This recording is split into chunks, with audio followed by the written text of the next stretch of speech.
Biglaan po. Yan. Ayan ang katotohanan sa darating na event anytime now. Ramdam na po ba ninyo? Well, sorry po to say, pero hindi po nakabase sa pakiramdam ito. Okay? Ang event na darating ay hindi po nakabase sa pakiramdam. Mamayang gabi daw po ay yung May 13 po ngayon, makikita po rito yung full moon mamaya. Let's just hope na hindi po siya maulap. Okay? So, ano po yung event na sinasabi kong biglaan? Ito po ang rapture. The rapture of the church. Yes.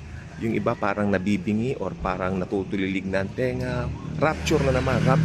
Yan naman ang sinasabi. Puro rapture naman. Pero totoo po, mangyayari po talaga yan. In a twinkling of an eye. Dahil sinabi po ng Bible, pag sinabi po ng Bible, ito po ay talagang magaganap. Walang makakapigil, okay, sa itinakda ng Diyos. Ang problema lang po kasi rito, pag ang tao ay nainip, yung iba parang hindi na pinag-uusapan. Parang nagkakaroon tayo ng hype.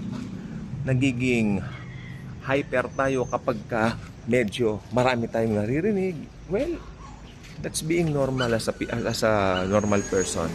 Pero hindi po may kakaila ang katotohanan ng isang bagay dahil lamang po sa nakikita. Okay? Ang bagay po na ito ay nakasulat po sa Biblia. Kaya ito po ay tiyak na magaganap. Ito po ay tiyak na mangyayari. Walang makapipigil sa event na ito. Ang event na ito ay hindi tathang isip, hindi gawa ng tao. Okay? Ito po ay gawa ng Diyos. Ito ay magaganap anytime. At magkakaroon po ng malaking pagtataka ang mga maiiwan dahil milyong-milyong tao ang magdi-disappear. Mawawala po ang mga taong ito. Tayo po yung mga Kristiyano. Sapagkat tayo po ay dinagit na. Pero magpapatuloy ang kasinungalingan ng dyablo dahil pag nadagit na po tayo, merong isang lilitaw na tao. Ito po yung Antichrist.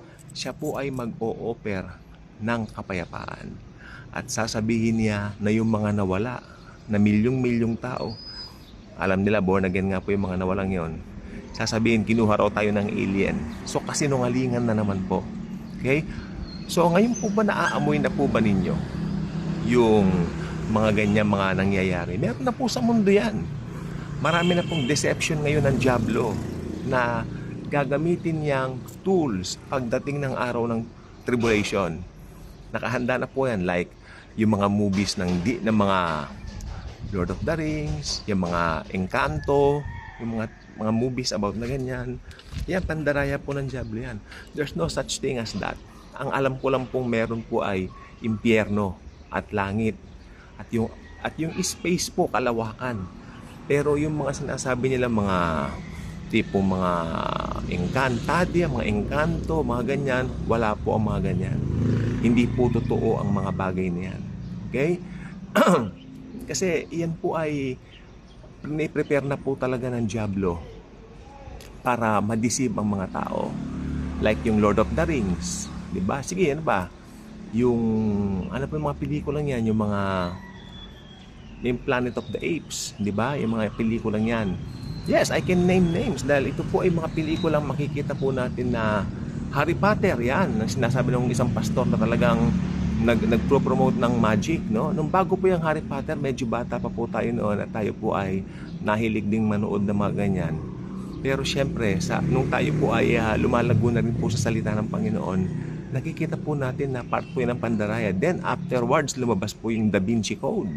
Diba? Lumabas yung Da Vinci Code. Ito pong mga bagay pong ito talagang pandaraya ng dyablo.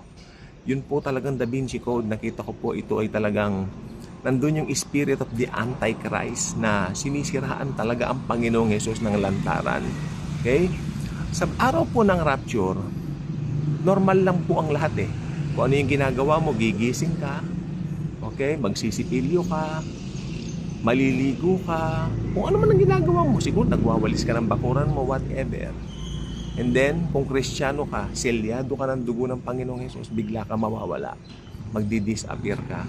At hindi lang ikaw ang makakaranas nun. Lahat tayong mga mananampalataya, mawawala tayo dito. At tayo po ay papa sa itaas at tayo po ay sasalubong sa Panginoong Hesus na nakasuspend po sa ere at hinihintay po tayo.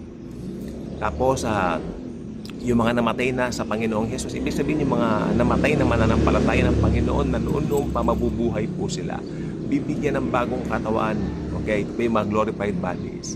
Tayo naman pong buhay pa, sabi ng Bible, tayo po ay bibihisan ng bagong katawan.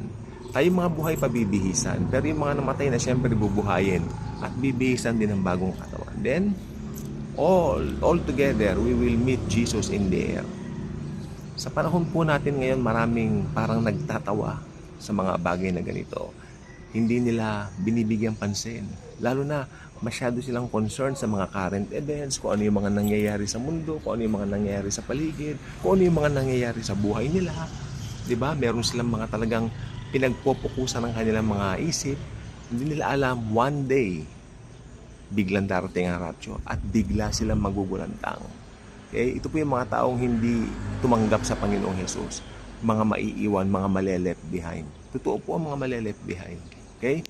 Dahil tinanggihan nila ang gospel.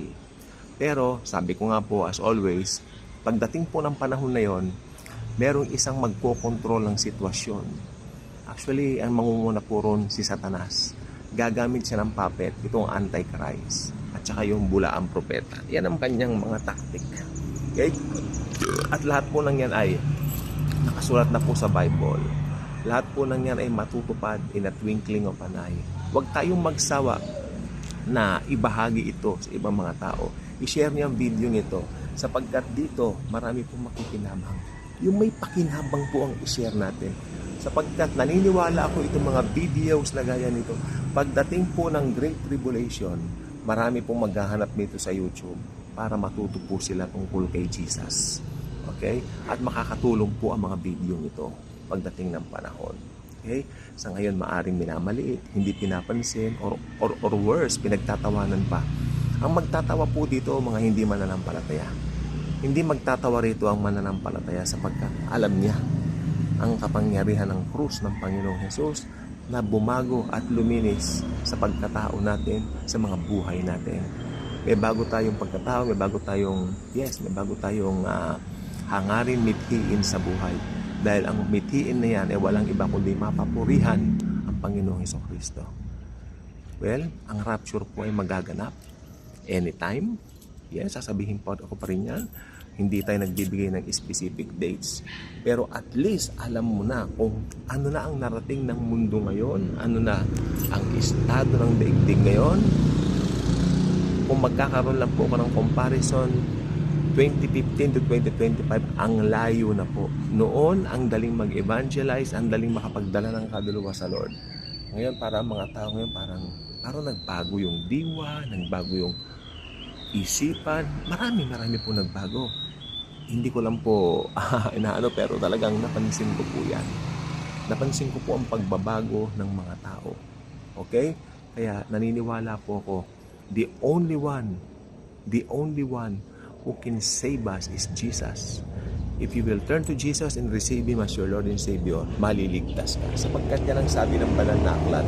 Yan ang sabi ng banal na aklat. Tayo pong mga mananampalataya ang asin at ilaw. We have to keep on reaching those people through the gospel of grace. Okay? At naniniwala po ako yung rapture, magaganap yan sa hindi mo inaasahan. Wala kang pwedeng sabihin na, uy, may sinyales, o may sign, nararamdaman ko. Hindi po yung mararamdaman, yan po ay nakabase sa katotohanan ng salita ng Diyos, ang Biblia. Dahil sinabi ng Biblia na may rapture, magaganap po yan. Okay? Ito po ay hindi mid-trib, ito po ay hindi post-trib, ito po ay pre-trib. Totoo ang pre-trib, ibig sabihin pre-tribulation rapture. Ibig sabihin bago dumating yung tribulation, yung 7 years of tribulation, dadagitin na tayo ng Panginoong Hesus. Walang other views na magpipit sa sinasabi ng Bible maliban sa pre-trib sapagkat it makes sense, lahat ng mga talata nagkakaugnay-ugnay at walang nagkokontrahang mga verses sa Bible. Kasi pag hindi pre-trib ang iyong pananaw, magkakakontrahan ng mga verses na sabihin mo at halatang hindi yon ang katotohanan. Katotohanan po ay ang pre-trib, so wag tayong mag-subscribe sa ibang pananaw. Pre-trib rapture ang totoo, and anytime Jesus is coming to get us. God